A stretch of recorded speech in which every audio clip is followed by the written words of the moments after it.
Yes, you lot, welcome back to the Louis Talks Footy channel. Today I'm in slightly different settings. I'm at university because I forgot to record an introduction to my video last night. Please like, comment, share and subscribe. This is a quick one, just talking about the shortlist of managers that could potentially take over from Pep Guardiola in the summer. So I'll let you lot crack on with that and I'll see you in a bit. Firstly, I want to start off by talking about Pep Guardiola. I think it's important, first of all, to not get too reactionary, not get too disrespectful with it.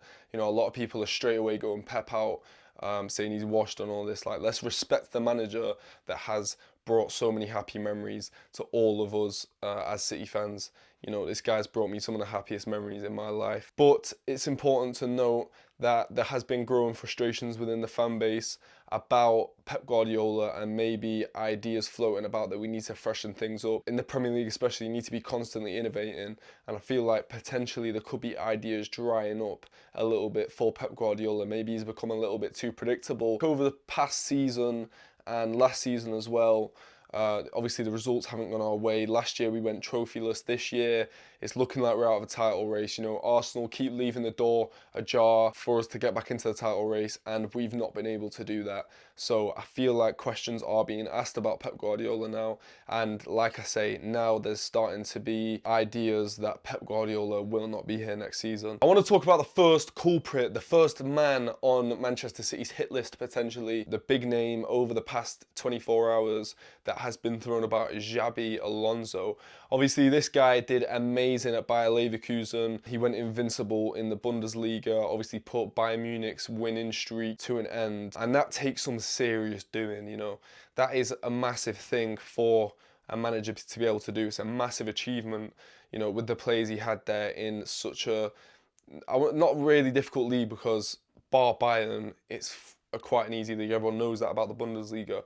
But to put Bayern Munich's winning streak to an end is massive. So the way he did it as well, going invincible, it was massive. So Xabi Alonso, everybody knows the quality this guy has. You know, he's a tactician. I feel like if he came to City, a lot of things would change. He'd switch up a lot of things. He's not like Pep Guardiola, I don't think. But he went to Real Madrid and things kind of went south a little bit from there. And I think that's very telling of certain managers when they make a step up to a way bigger club. You know, there's a lot more pressure on them, bigger personalities to deal with, and I think that can get to managers. So for me, this one is a little bit iffy. I wouldn't be.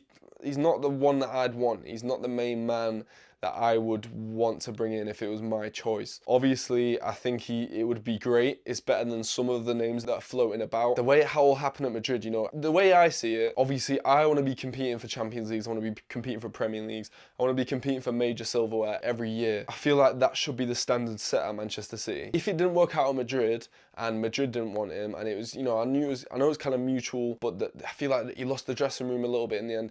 You know, if it's not working at Madrid, why should it work at Manchester City? If he's not good enough to be Madrid's manager, why should he be good enough to be Manchester City's manager? That's kind of my thought process around it. So I don't know what you lot think about that, or whether that's kind of just a load of rubbish. Obviously, he's got the ties to Liverpool as well, so I don't know, maybe that can throw a little bit of a spanner in the works. But the way he lost the dressing room at Madrid, and I feel there is a lot more pressure at Real Madrid as well. Let's not pretend there isn't. He's also a very innovative manager, and he's new, he's progressive, which is also a positive. I feel like in the Premier League now, it's ever changing, and I feel like you have to be adaptable and, like I say, innovative. And I feel like Xabi Alonso would bring that to Manchester City. The next manager I want to talk about, who everybody knows has been linked to Manchester City, is Enzo Maresca.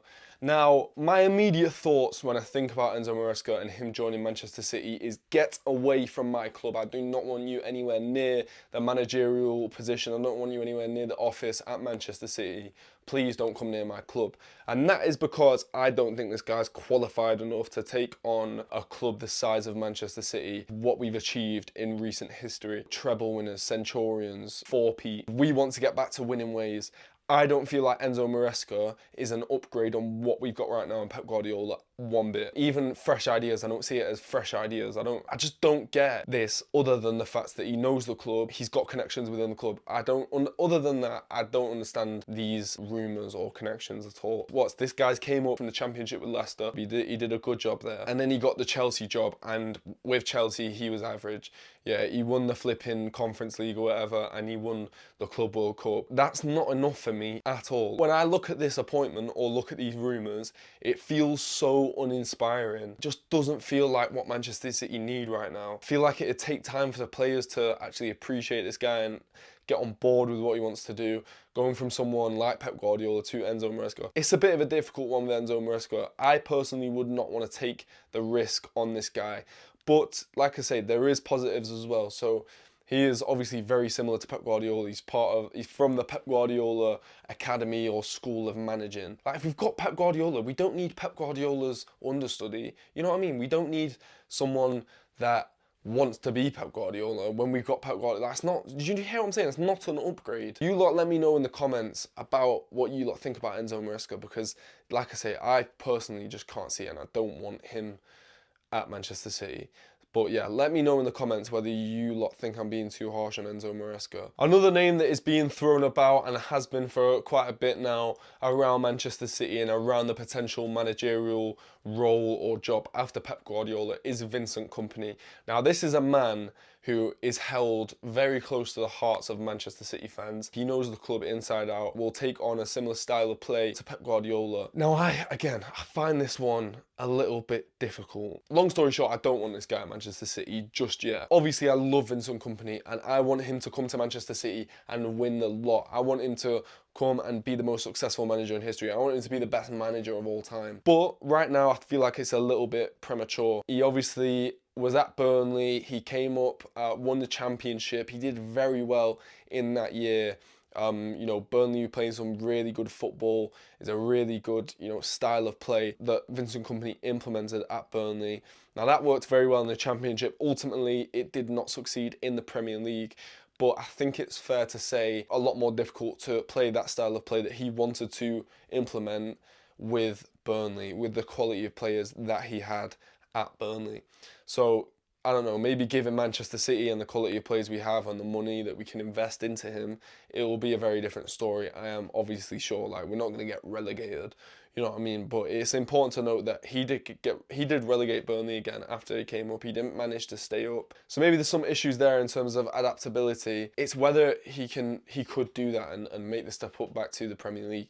Obviously, he's with Bayern Munich in the Bundesliga right now. Everything looks good over there. But again, it's with Bayern Munich. It's in the Bundesliga. It's all a lot easier than it would be in the Premier League. Like I say, I think it's too premature. This guy's still a very young manager, and we could go ahead and grab this guy in 10 years or something like that. You know what I mean? I don't feel like we need to rush into getting him just yet, just because he's a club hero. We don't want to do a Chelsea and appoint Frank Lampard and then in a year or so or whatever be calling for Vincent Kompany out and calling for his head. We don't want to ruin this guy's legacy at Manchester City, which I feel like appointing him now prematurely could potentially do that. You know, I feel like we can let Vincent Kompany stay at Bayern Munich, see what he can do there, maybe potentially get another job or whatever, let him gain a little bit more experience before he comes to Manchester City. So listen, Vincent Kompany is obviously a very good option, someone that we would want to come to the club and be very successful. But if I'm taking emotion out of it, I don't want him just yet. I feel like it's very, very premature to be appointing Vincent Kompany. Now, the final guy I want to talk about is Luis Enrique from PSG. This would personally be my favourite because I feel like it would be the most like the Pep Guardiola appointment when we appointed him of the list of this managers that I've just mentioned. Purely because I feel like he's the best in class. I feel like he's the most proven manager at the moment, who's doing it at the highest level and has achieved, you know, the most success of recent. And I feel like he could come to Manchester City, take over the job and freshen things up. I feel like his style of play is very exciting. I feel like it's a mixture between Jurgen Klopp's Liverpool and Pep's Man City in terms of rock and roll football. A lot of emphasis on attack, high intense pressing, and I feel like it'd be really exciting to see Luis Enrique in the Premier League. Obviously, we saw how good that PSG team was last year, and maybe he could come into Manchester City and implement a similar philosophy and a similar style of play at the Etihad Stadium. I would love to see that personally. And when I likened it to Pep Guardiola, like I say, I feel like he is the best in class, and I feel like he is would be the most sought after manager. His contract expires conveniently in the summer. Now, I know PSG will be working on negotiating a new contract for Luis Enrique. As of yet, nothing's been signed, and he is a free agent in the summer as of yet. So if Manchester City can take advantage of that, I think we should take advantage of that. I think we should bring him to Manchester City if he's a free agent and if he wants to come. Which I don't see why he wouldn't, because, you know, like I say, for the reasons I've said, you know, I feel like it would be so exciting to see this guy in the Premier League. He's a serial winner. We know he can bring success to teams. Luis Enrique would definitely be someone that I'd like to see at Manchester City. There's question marks as to whether, you know, I think there'd have to be a massive rebuild if Luis Enrique was to come.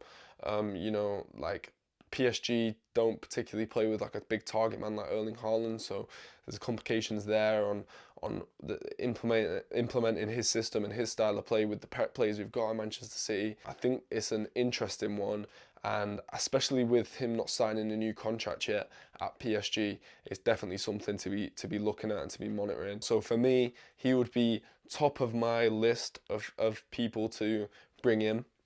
I think behind that would be Xabi Alonso. I think behind that would be... It'd have to be Vincent Kompany. Finally, the last person I'd want to come is Enzo Maresca. Please don't join Manchester City. Thank you lot for watching till the end of this video. I massively, massively appreciate it. If you lot can just hit the subscribe button, comment, like, and share, all that good stuff massively, massively helps me out, helps out the channel. Please do that now and join the community that is growing on the Louis Talks Footy channel. And I will see you lot in a bit.